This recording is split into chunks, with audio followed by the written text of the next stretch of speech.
Irmãos e irmãs, quinto domingo da Quaresma, dia 3 de abril de 2022. O Evangelho da Adúltera. Poderíamos dar o título para este Evangelho, para esta homilia, como Eu também não te condeno. Este é o núcleo da mensagem que o evangelista quer nos transmitir e por isso que essa liturgia é colocada também no tempo da Quaresma, tempo de penitência. Esse texto da mulher adúltera, que vai do capítulo 7:53 a 8:11, é um texto que tem uma história canônica bem complicada, porque ele tem todas as características de um texto de Lucas e se encontra no texto de João. Ele não aparece nos manuscritos mais antigos, vai reaparecer somente mais tarde. Ele estaria melhor localizado em Lucas 23:38, quando seguiria normalmente. Assim como, se a gente arrancar esse texto de 8:1 a 11 do Evangelho de João, não provocaria nenhuma ruptura, a narrativa continuaria tranquilamente e sequencialmente. Dos padres latinos nós temos Agostinho e Ambrósio, que vão comentar esse texto. Porém, sua canonicidade, valor histórico e inspiração não são questionadas.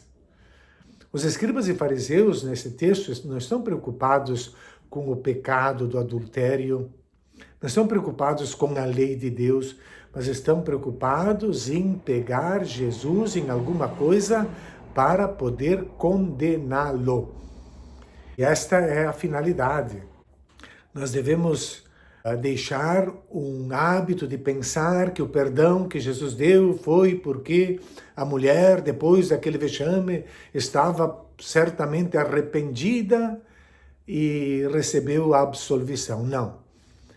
Os cristãos dos primeiros séculos, eles perceberam o perigo desse texto que mostrava a misericórdia de Deus no perdão e que poderia contagiar outras mulheres.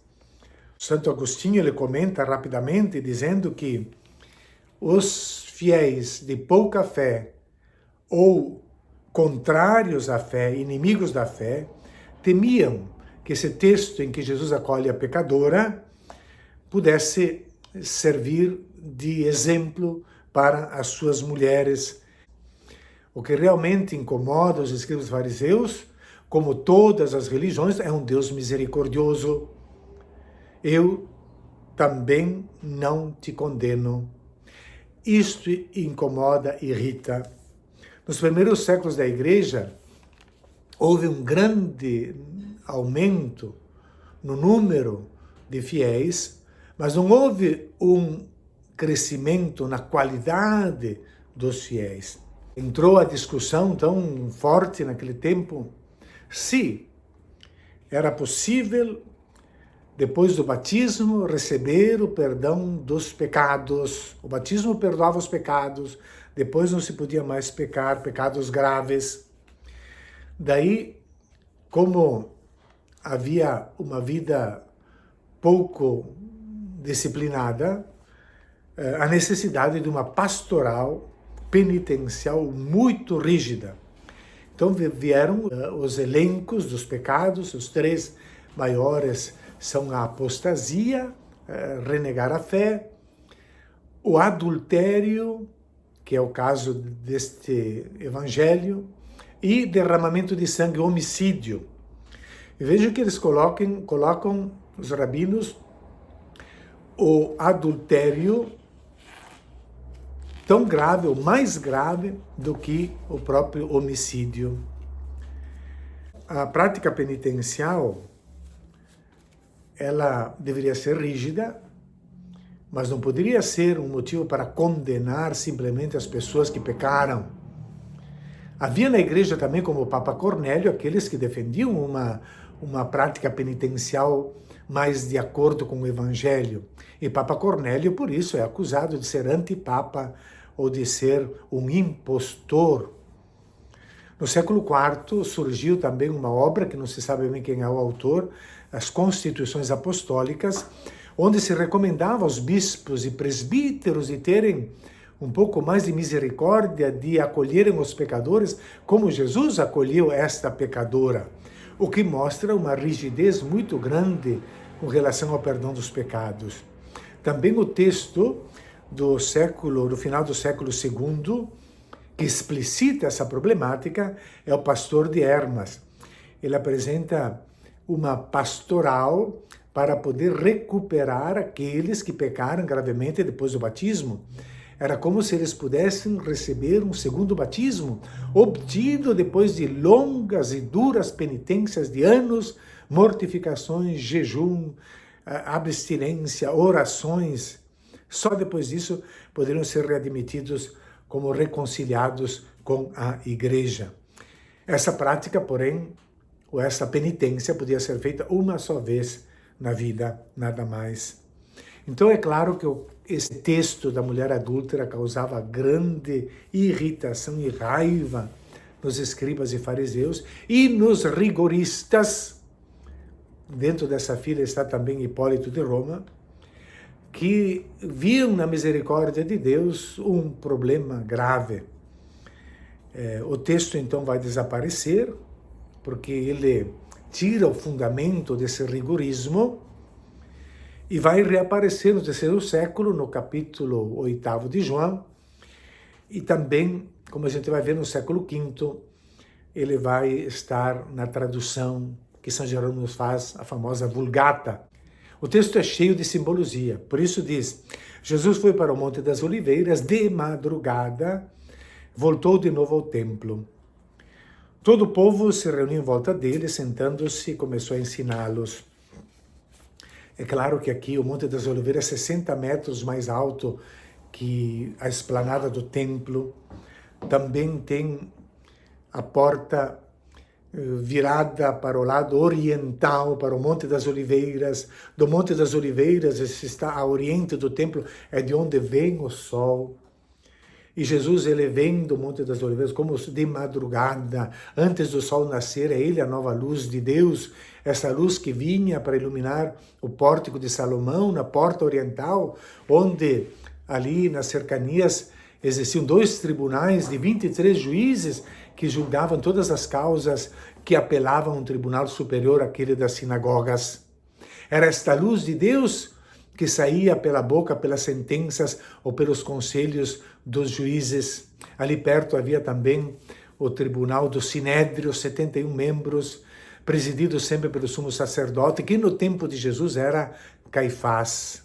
Esse Sinédrio podia também sentenciar a pena capital, a morte, mas não podia executá-la, tinha que pedir permissão para o governador romano, que é o que a gente percebe no processo contra Jesus, que vão pedir para Pilatos a condenação. Toda essa simbologia, então, a sentença que Jesus vai dar, ele que vem do Oriente, a luz, a nova palavra da misericórdia de Deus. Os escribas e fariseus não suportavam Jesus, porque ele andava com os pecadores. E como é que ele vai dar misericórdia aos pecadores? A religião tem que faturar em cima para oferecer a salvação, né? Como nós vemos no domingo do Bom Samaritano, escribas e fariseus criticavam Jesus que andava e comia com os publicanos e pecadores. É claro, o adultério é um grande mal. E Jesus, ele deve posicionar-se diante deste fato trazido pelos escribas e fariseus. E teria 2 modos. Ou ele segue a interpretação dos escribas e fariseus e condena a mulher, fundamentando no texto bíblico, ou ele não vai condenar a mulher, aí se afasta, rejeita aquilo que a lei de Moisés dizia. E nesse caso, ele estaria bem perto do tribunal que poderia condená-lo à morte. Mas por que se encontra, então, essa pena de morte ali na Torá? A adúltera, ela podia ter uma grande vergonha por passar por isso, mas certamente não estava apavorada e nem com grande medo, um pouco de medo talvez, porque estas sentenças de morte nunca eram executadas. Diz o Talmud, esse comentário oficial da teologia rabínica, dos textos das Escrituras, Diz o Talmud que um sinédrio que condenasse à morte alguém a cada 70 anos, a cada 70 anos, seria considerado extrema e excessivamente severo. A pena nunca era aplicada.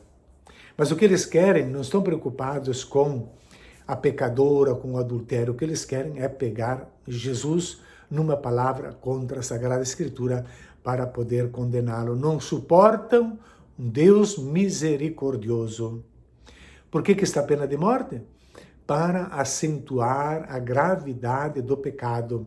É como se o texto dissesse assim, cuidado que este fruto é venenoso, não o comas, porque se tu o comeres, tu morrerás. E é uma advertência, cuidado, adultério é um pecado que te leva à morte. Cuidado com o pecado, cuidado com esses frutos venenosos, porque o mal vai cair sobre a tua própria cabeça, ele vai te levar à morte. Esta é a finalidade, é como nós vemos na reflexão que fazem. A pena capital poderia ser aplicada até a um filho quando desobedecia aos pais. Se um filho desobedece aos pais, Deuteronômio 21, os pais devem levá-lo para as lideranças da comunidade, que o apresentarão, e depois todos os homens da cidade o apedrejarão até a morte. Eliminem o mal do meio de vocês. Todo Israel saberá disso e temerá. A pena de morte poderia ser aplicada também para quem desobedecesse o sábado. Então é uma advertência muito severa. Não cometer adultério é uma pena de morte, é uma advertência severa sobre a gravidade do pecado, não é uma pena para ser executada. Os escribas e fariseus estão ali, como diz o texto, para tentar Jesus, tudo de elegon peirasson tes auton. Peirasson é o verbo peirazzo, tentar, que é o verbo que Lucas usa para as tentações que Jesus sofre de Satanás. Estão para tentar, para desviar o caminho de Jesus. Se Jesus rejeitar a interpretação da lei, ele vai ser objeto de uma pena capital. Por isso eles perguntam, o que dizes tu? A lei de Moisés manda apedrejar. O que dizes tu? Mas Jesus não caiu na armadilha, porque Jesus não responde, se abaixa e com o dedo começa a escrever no chão. O silêncio, escrever no chão, faz com que eles comecem a pensar. E a tensão é grande. E o que ele está escrevendo? Então, a primeira coisa que Jesus quer é salvar a mulher. A segunda coisa que Jesus quer é salvar seus acusadores. As atitudes de Jesus, a pedagogia de Jesus é retirá-los, fazê-los sair daquele clima de grupo, daquela euforia da massa, do rebanho. Porque no grupo, no rebanho, não se pensa, se age por instinto, se vai na onda. E Jesus os faz parar para pensar. Porque no grupo a gente faz coisas que nunca faria sozinho. É como aqueles jovens que em Brasília queimaram aquele índio que deitado dormia num banco numa praça. Um grupo. Porque no grupo o indivíduo não se sente responsável, parece que a culpa é dos outros. Jesus os para pensar. Faz silêncio, não responde, começa a escrever no chão, tempo para eles pensarem. Que pecado ela fez? Por que eu estou trazendo aqui? Será que eu estou fazendo bem?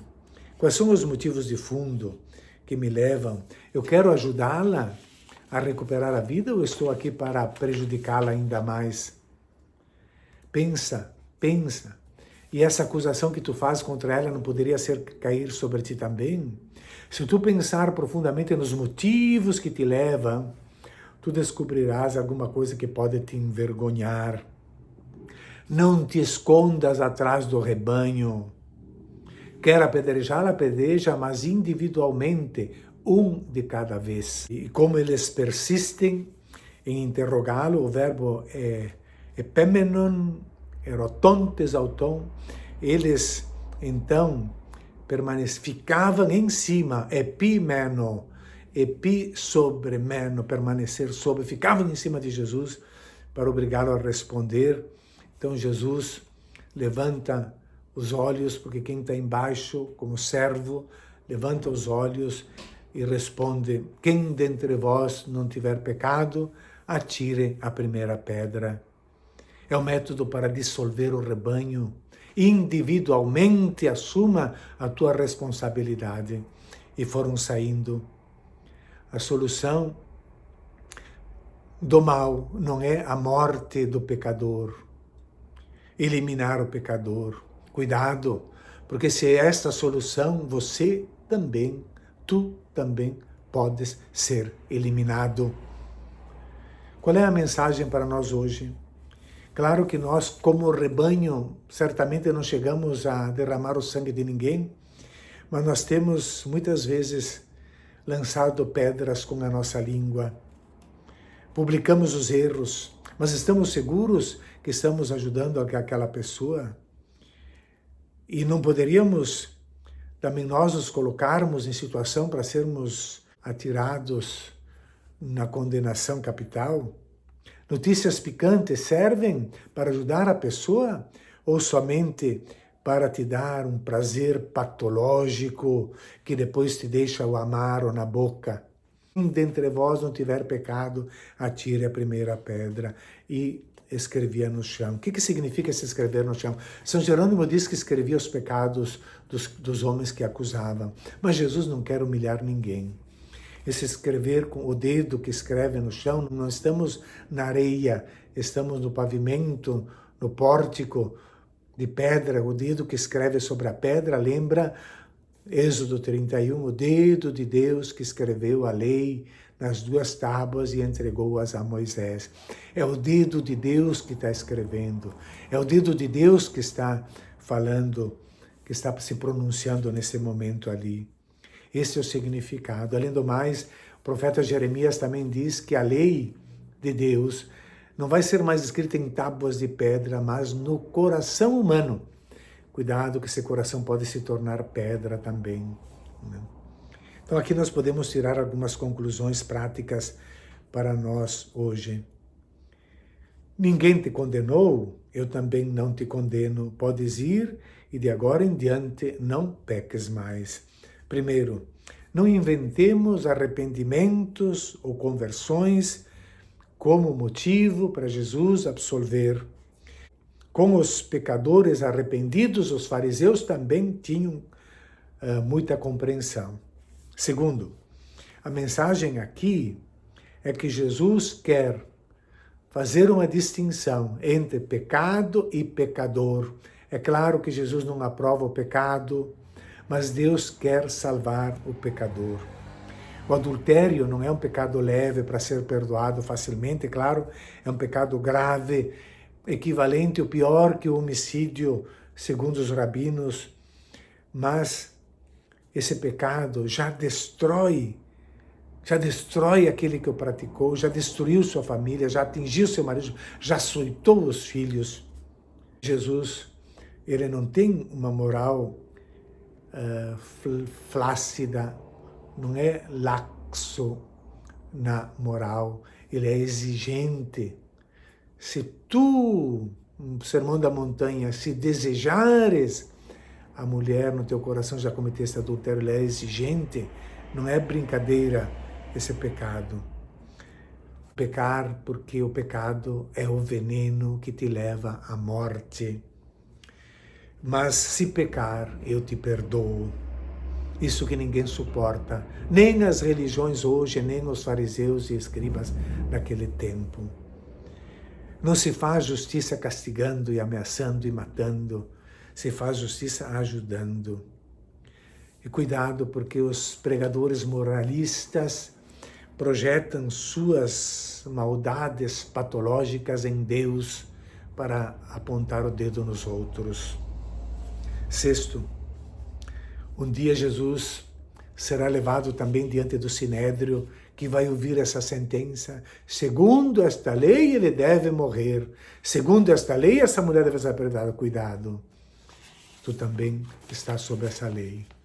Sétimo, a imagem que os escribas e fariseus não aceitam é de um Deus misericordioso. Deus não condena a pessoa, procura ajudá-la, procura recuperá-la. Recuperemos também nós, nesse tempo de quaresma, nesse tempo de falar com sabedoria e educar com amor. Recuperemos uma imagem de Deus misericordiosa e lembremos sempre que temos uma explícita manifestação do amor de Deus na primeira carta de João 3,20. Mesmo que o nosso coração nos acuse, Deus é maior que o nosso coração. Bom domingo a todos.